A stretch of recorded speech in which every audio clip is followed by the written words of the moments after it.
जिस उपदेश से राम जी को राजकुमार भगवान राम बने, वो उपदेश आप सुन रहे हैं। कितना ऊंचा ग्रंथ है। इसको वाल्मीकि रामायण भी बोलते, योग वशिष्ठ महारामायण भी बोलते। राम तीर्थ ने इसी का बार बार अध्ययन किया था। ये आप भी शांत हो जाएंगे परमात्मा में, और दूसरों को भी शांति देने की क्षमता देने वाला ये सदग्रंथ है। इसको वेदांत का सिद्धांत ग्रंथ बोलते हैं। दूसरे होते प्रक्रिया ग्रंथ। ये करके फिर कब वो आचार्य बनो तब समझो, ये तो थोड़ा पढ़ो और फिर वही सिद्धांत की बात। तो बार बार योग वशिष्ठ महारामायण विचारने योग।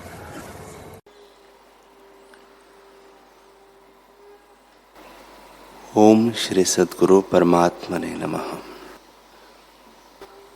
श्री वशिष्ठ जी बोले, हे रामचंद्र जी, हृदय कल्पतरु है, ऐसा वृक्ष जो राग द्वेष आदि सर्पों से रहित है। उससे कौन पदार्थ है जो प्राप्त न हो। शुद्ध हृदय से सब कुछ प्राप्त होता है।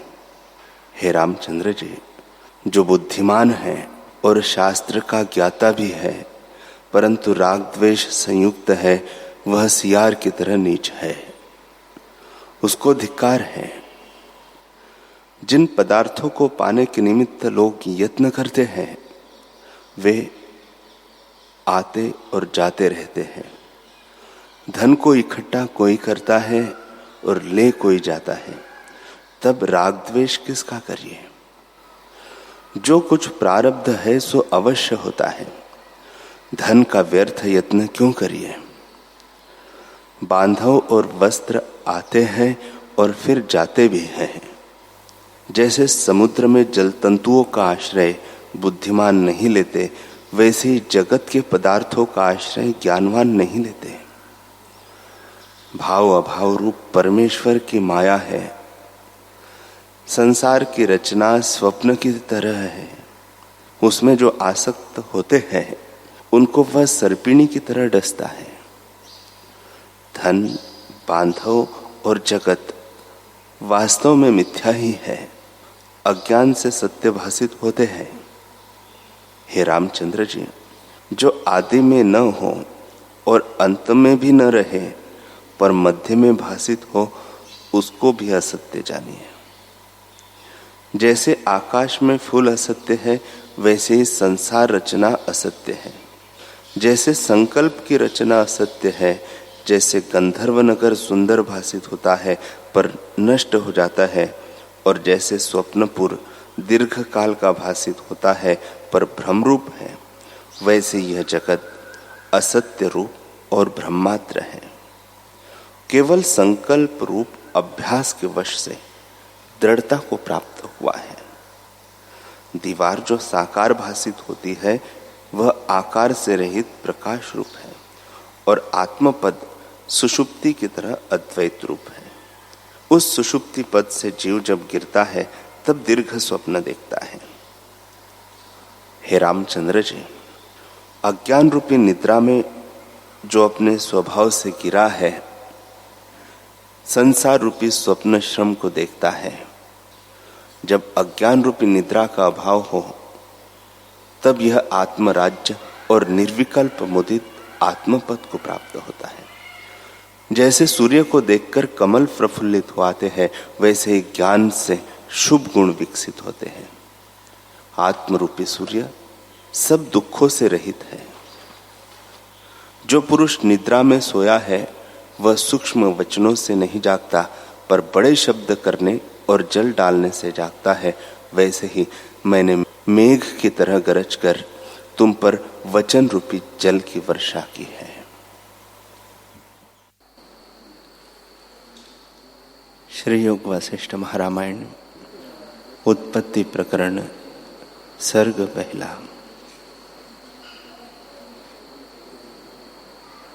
श्री वशिष्ठ जी बोले, हे रामचंद्र जी,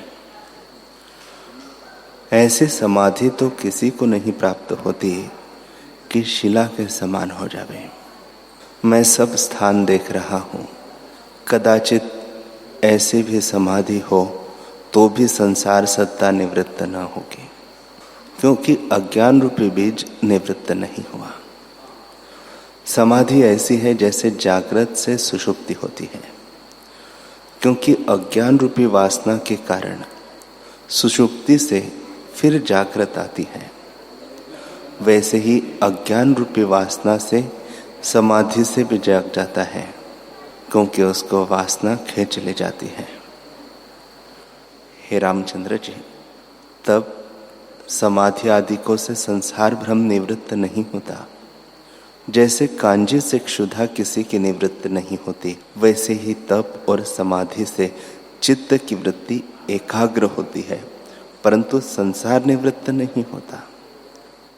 जब तक चित्त समाधि में लगा रहता है तब तक सुख होता है, और जब उत्थान होता है तब फिर नाना प्रकार के शब्दों और अर्थों से युक्त संसार भासता है। हे रामचंद्र जी, अज्ञान से जगत भासता है और विचार से निवृत्त होता है। जैसे बालक को अपनी अज्ञानता से परछाई में वैताल की कल्पना होती है और ज्ञान से निवृत्त होती है, वैसे यह जगत अविचार से भासता है और विचार से निवृत्त होता है। हे रामचंद्र जी, वास्तव में जगत उपजा नहीं, असत रूप है। जो स्वरूप से उपजा होता तो निवृत्त न होता, पर यह तो विचार से निवृत्त होता है। इससे जाना जाता है कि कुछ नहीं बना। जो वस्तु सत्य होती है उसकी निवृत्ति नहीं होती, और जो असत है सो स्थिर नहीं रहती। हे रामचंद्र जी, सत्स्वरूप आत्मा का अभाव कदाचित नहीं होता और असत रूप जगत स्थिर नहीं होता। जगत आत्मा में आभास रूप है। आरंभ और परिणाम से कुछ उपजा नहीं। जहाँ चैतन्य नहीं होता वहाँ सृष्टि भी नहीं होती, क्योंकि सृष्टि आभास रूप है। आत्मा आदर्श रूप है, उसमें अनंत सृष्टियां प्रतिबिंबित होती है। आदर्श में प्रतिबिंब भी तब होता है जब दूसरा निकट होता है, पर आत्मा के निकट दूसरा और कोई प्रतिबिंब नहीं होता, क्योंकि आभास रूप है। एक ही आत्मसत्ता चैतन्यता से द्वैत किनाई होकर भासती है, पर कुछ बना नहीं। जैसे फूल में सुगंध होती है, तिलों में तेल होता है और अग्नि में उष्णता होती है, और जैसे मनोराज की सृष्टि होती है वैसे ही आत्मा में जगत है। जैसे मनोराज से मनोराज की सृष्टि भिन्न नहीं होती, वैसे यह जगत आत्मा से भिन्न नहीं।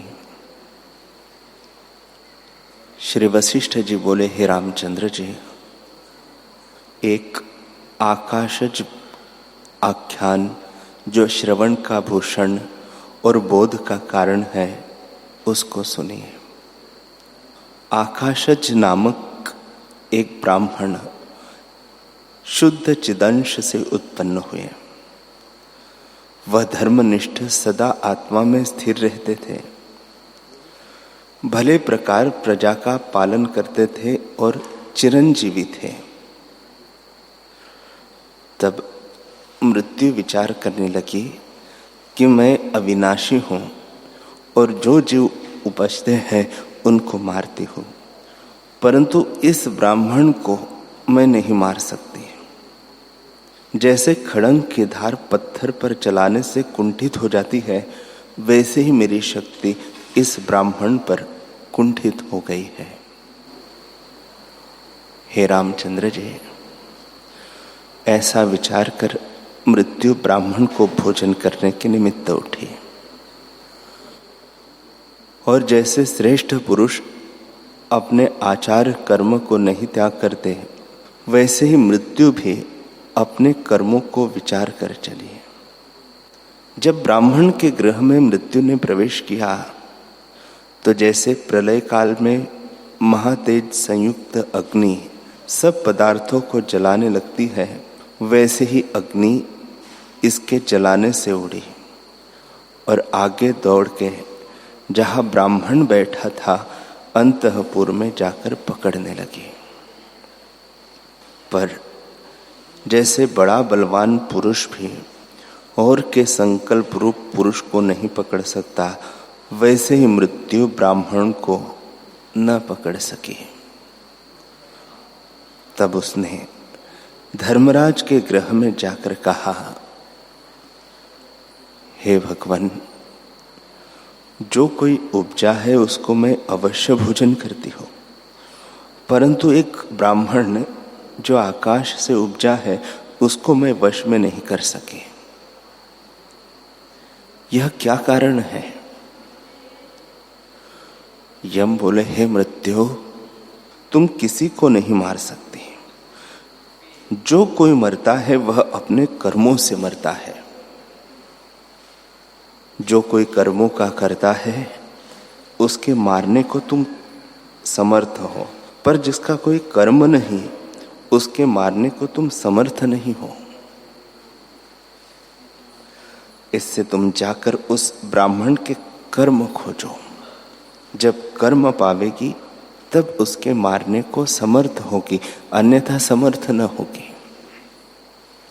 हे रामचंद्र जी, जब इस प्रकार यम ने कहा तब कर्म खोजने के निमित्त मृत्यु चली। कर्म वासना का नाम है। वहां जाकर ब्राह्मण के कर्मों को ढूंढने लगी और दशों दिशा में ताल, समुद्र, बगीचे और द्वीप से द्वीपांतर इत्यादि सब स्थान खोजती फिरी, परंतु ब्राह्मण के कर्मों की प्रतिभा कहीं न पाई। हे रामचंद्र जी, मृत्यु बड़ी बलवंत है, परंतु उस ब्राह्मण के कर्मों को उसने न पाया। तब फिर धर्मराज के पास गई, जो संपूर्ण संशयों को नाश करने वाले और ज्ञान स्वरूप है, और उनसे कहने लगी, हे संशयों के नाश करता, इस ब्राह्मण के कर्म मुझको कहीं नहीं दृष्टि आते। मैंने बहुत प्रकार से ढूंढा। जो शरीरधारी है सो सब कर्म संयुक्त है, पर इसका तो कर्म कोई भी नहीं है। इसका क्या कारण है? यम बोले, हे मृत्यु, इस ब्राह्मण की उत्पत्ति शुद्ध चिदाकाश से हुई है, जहां कोई कारण न था। जो कारण बिना भासता है सो ईश्वर रूप है। हे मृत्यु, शुद्ध आकाश से जो इसकी उत्पत्ति हुई है, तो यह भी वही रूप है। यह ब्राह्मण भी शुद्ध चिदाकाश रूप है और इसका चेतन ही वपु है। इसका कर्म कोई नहीं और न कोई क्रिया है। अपने स्वरूप से आप ही इसका होना हुआ है। इस कारण इसका नाम स्वयंभू है और सदा अपने आप में स्थित है। इसको जगत कुछ नहीं भासता, सदा अद्वैत है। मृत्यु बोली, हे भगवान, जो यह आकाश रूप है तो साकार रूप क्यों दृष्टि आता है? यम जी बोले, हे मृत्यु, यह सदा निराकार चैतन्य वपु है और इसके साथ आकार और अहम भाव भी नहीं है। इससे इसका नाश कैसे हो? यह तो अहम तुम जानता ही नहीं और जगत का निश्चय भी इसको नहीं है। यह ब्राह्मण अचेत चिन्मात्र है। जिसके मन में पदार्थों का सद्भाव होता है उसका नाश भी होता है, और जिसको जगत भासता ही नहीं उसका नाश कैसे हो?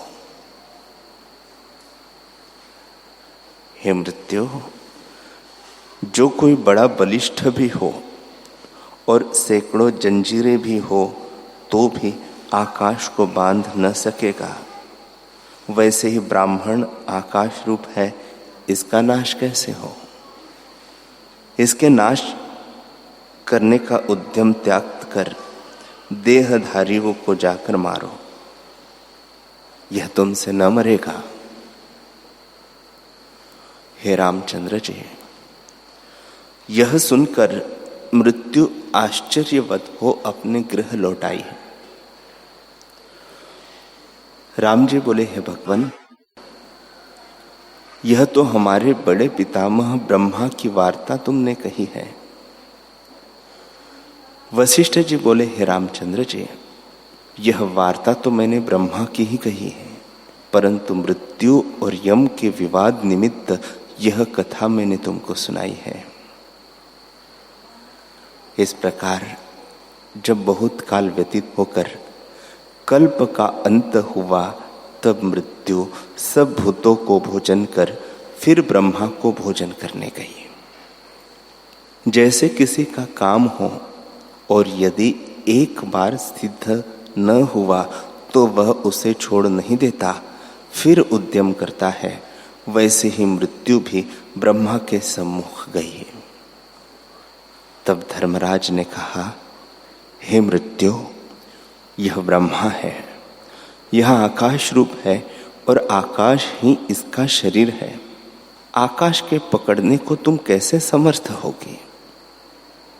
यह जो पंचभूत के शरीर से रहित है, जैसे संकल्प पुरुष होता है तो उसका आकाश ही वपु है, वैसे यह आकाश रूप आदि अंत मध्य और अहम त्वम के उल्लेख से रहित और अचेत चिन्मात्र है। इसके मारने को तू कैसे समर्थ होगी? यह जो इसका वपु भासता है सो ऐसा है जैसे शिल्पी के मन में स्तंभ की पुतली होती है, पर वह कुछ हुई नहीं, वैसे ही स्वरूप से इतर इसका होना नहीं है। यह तो ब्रह्म स्वरूप है, हमारे तुम्हारे मन में इसकी प्रतिभा हुई है। यह तो निर्वपु है।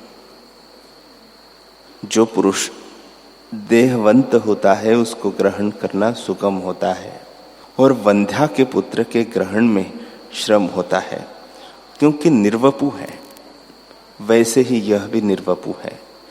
इसके मारने की कल्पना को त्याग देहधारियों को जाकर मारो।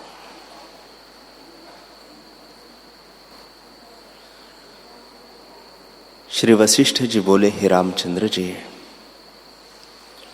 शुद्ध चिन्मात्र सत्ता ऐसे सूक्ष्म है कि उसमें आकाश भी पर्वत के समान स्थूल है। उस चिन्मात्र में जो अहम अस्मि चैतन्य मुखत्व हुआ है, उसने अपने साथ देह को देखा, पर वह देह भी आकाश रूप है। हे रामचंद्र जी, शुद्ध चिन्मात्र में चैत्य का उल्लेख किसी कारण से नहीं हुआ, स्वतः स्वाभाविक ही ऐसा उल्लेख आए फुरा है। उसी का नाम स्वयंभू ब्रह्म है।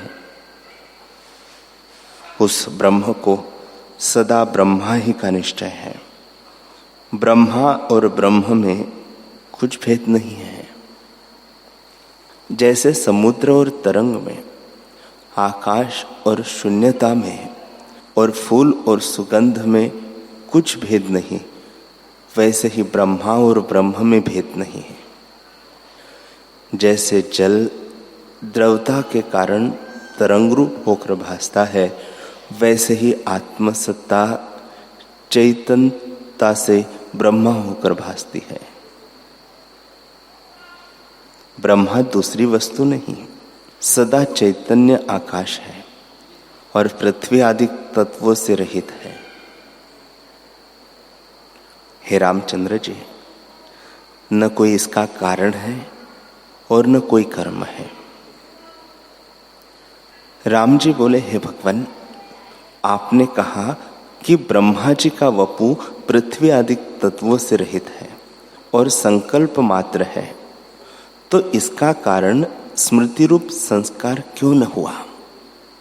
जैसे हमको और जीवों की स्मृति है, वैसे ही ब्रह्मा को भी होनी चाहिए। श्री वशिष्ठ जी बोले, हे रामचंद्र जी, स्मृति संस्कार उसी का कारण होता है जो आगे भी देखा हो। जो पदार्थ आगे देखा होता है उसकी स्मृति संस्कार से होती है, और जो देखा नहीं होता उसकी स्मृति नहीं होती। ब्रह्मा जी अद्वैत, अज और आदि, मध्य, अंत से रहित है। उनकी स्मृति कारण कैसे हो? वह शुद्ध बोध रूप है और आत्म तत्व ही ब्रह्मा रूप होकर स्थित हुआ है। अपने आप से जो इसका होना हुआ है, इसी से इसका नाम स्वयंभू है। शुद्ध बोध में चैत्य का उल्लेख हुआ है, अर्थात चित्त चैतन्य स्वरूप का नाम है। अपना चित्त संवित ही कारण है और दूसरा कारण कोई नहीं।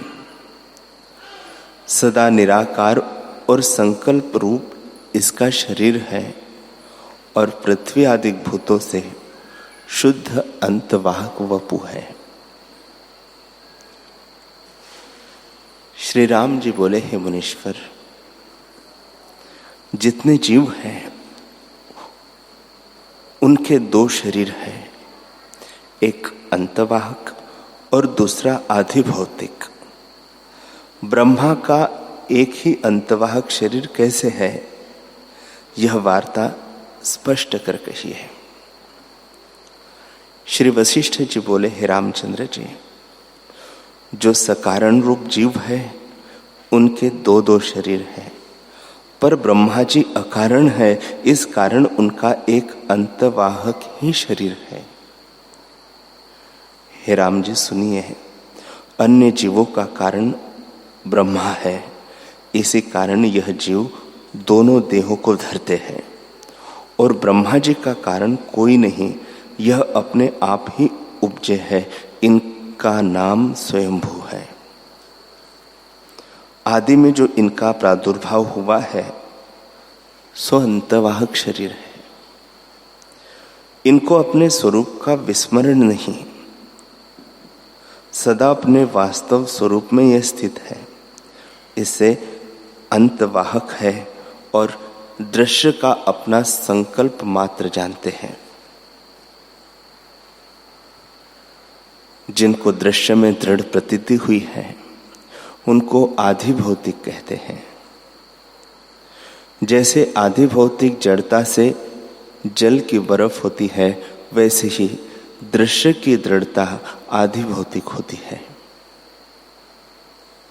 हे रामचंद्र जी, जितना जगत तुमको दृष्टि आता है सो सब आकाश रूप है। पृथ्वी आदि भूतों से नहीं हुआ, केवल भ्रम से आधि भौतिक भासते हैं।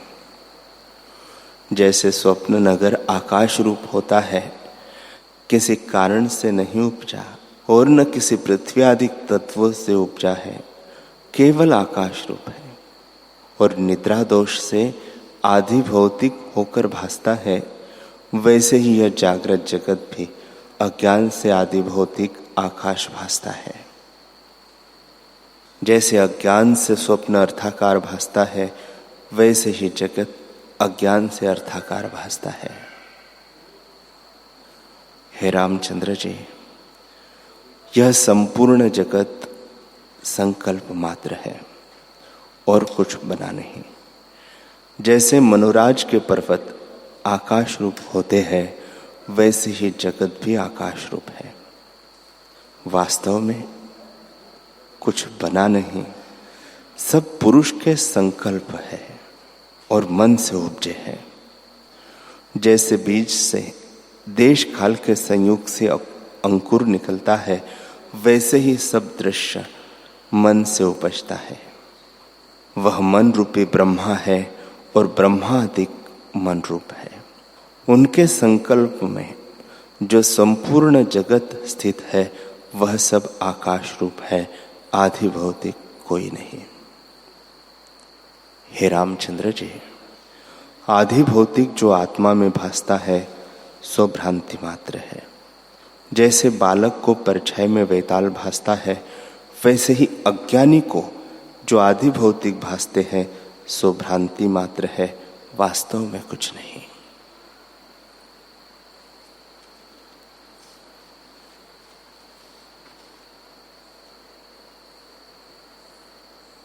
हरि ओम, हरि ओम।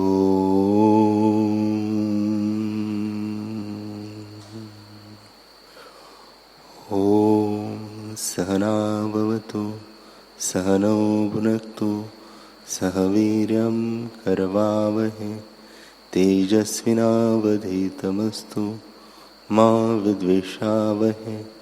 ओम शांति शांति शांति। श्री सद्गुरुदेव भगवान की जय।